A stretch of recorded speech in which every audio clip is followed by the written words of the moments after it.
दोस्तों में आप सबका स्वागत है। दोस्तों, किसी को इतना मत डराओ कि वो डरना ही छोड़ दे। फिर अपनी गली में तो कुत्ता भी शेर होता है, तो ऐसे शेर से क्या डरना। ये खाड़ी देश है ना, जो लंबे समय से तेल पर कंट्रोल करके भारत को डराने में लगे हुए थे, तो भारत ने अब उनसे डरना छोड़ दिया। भाई साहब, रशिया के साथ साथ इन खाड़ी देशों को जिस बात का डर था और जिस बात का खतरा था, उसी खतरे को सच करने अब भारत जा रहा है। नहीं, हाँ, ऐसा हम नहीं कह रहे, ऐसा भारत के साइंटिस्ट कह रहे हैं, जो इन सभी देशों के सामने ऐसा तोड़ निकाल चुके हैं जिसका तोड़ आने वाले 100 साल तक किसी को नहीं मिलेगा। और अब ये देश अपना समूह लेकर रह गए। और भैया जी, सबसे मजेदार बात तो यह है कि इस तकनीक से भारत केवल अपनी ही मदद नहीं करेगा, बल्कि अन्य देशों की भी मदद कर सकता है। ये तकनीक है फ्यूल ऑफ द फ्यूचर, यानी हाइड्रोजन को लेकर, जिसे बड़े लेवल पर प्रोड्यूस करने के लिए न्यूक्लियर पावर प्लांट्स को टारगेट किया जा रहा है। और यही न्यूक्लियर प्लांट भारत की हाइड्रोजन की डिमांड को पूरा करेंगे। खाड़ी देशों को अंगूठा दिखाते हुए NPICL यानी कि nuclear power corporation of India limited ने खाड़ी देशों को एक जोरदार झटका दिया है। खबर ये है कि NPICL रावत भाटा प्लांट और तारापुर प्लांट के पास एक हाइड्रोजन प्रोडक्शन प्लांट स्थापित करने जा रही है। और भाई साहब, जिस तरह भारत आत्मनिर्भरता की तरफ अपने कदम बढ़ा रहा है, उसके लिए इस वीडियो को एक लाइक तो जरूर बनता है। इस लाइक को करने में खाड़ी देशों की तरह कंजूसी मत कीजिएगा। अब लाइक कर दिया तो कान खोल के सुनिए।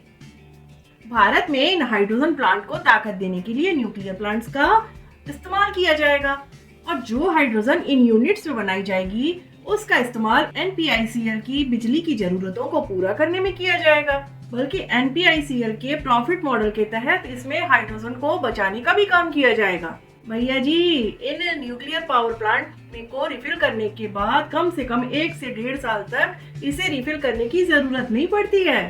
यानी कि बाबा ले और पोता बरते जैसा इनका हाल है। और जबकि ये पूरे 7 दिन 24 घंटे चलते हैं। फिलहाल यह यूनिट वहां लगाई जा रही है जहां से मेन पावर ग्रिड को सप्लाई होती है।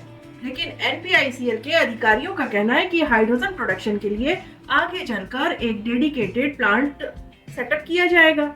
जानते हैं आप, इस वक्त 22 न्यूक्लियर प्लांट ऑपरेशनल है और उनसे 6,678 मेगावाट इलेक्ट्रिसिटी जनरेट होती है।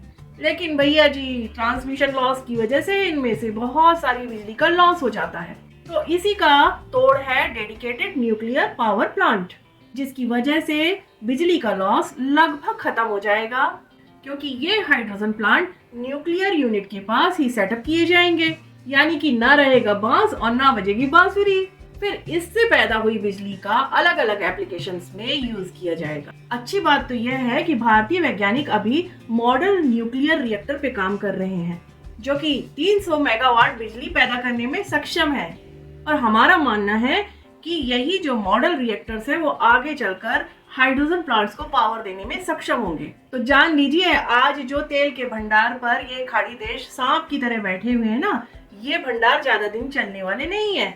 और आगे चलकर इन देशों को भी क्लीन और रिन्यूएबल एनर्जी के ऊपर अपना देश का फ्यूचर डिसाइड करना पड़ेगा। यही वजह है कि भारत ने अपना सारा ध्यान पेट्रोलियम से हटाकर इस ओर किया है, यानी कि जिसकी जूती उसी के सिर पर। इनफैक्ट भारत ने तो यूरोप की ओर हाइड्रोजन ट्रांसपोर्टेशन के लिए भी डिस्कशन करना शुरू कर दिया है। और भाई साहब, अगर यह डील साइन हो जाती है तो भारत हर वर्ष तकरीबन 11 million metric ton hydrogen supply कर सकेगा। यानी कि भारत इतना हाइड्रोजन एक्सपोर्ट करेगा। और न केवल यूरोप, बल्कि वियतनाम, मलेशिया जैसे देशों में भी भारत हाइड्रोजन को सप्लाई कर सकेगा। टाटा, अशोक और इंडियन जैसी कंपनियों ने तो इस ओर कदम भी बढ़ा दिया है। और ऐसा हो सकता है कि आगे चलकर NPICL भी फ्यूल सप्लाई का काम शुरू करे। दरअसल सोलर प्लांट से एनर्जी प्रोड्यूस करना काफी महंगा साबित होता है, क्योंकि इस प्लांट का रखरखाव, बहुत ज्यादा मेंटेनेंस जो होता है, वो थोड़ा महंगा होता है। लेकिन न्यूक्लियर पावर प्लांट के केस में ऐसा नहीं है।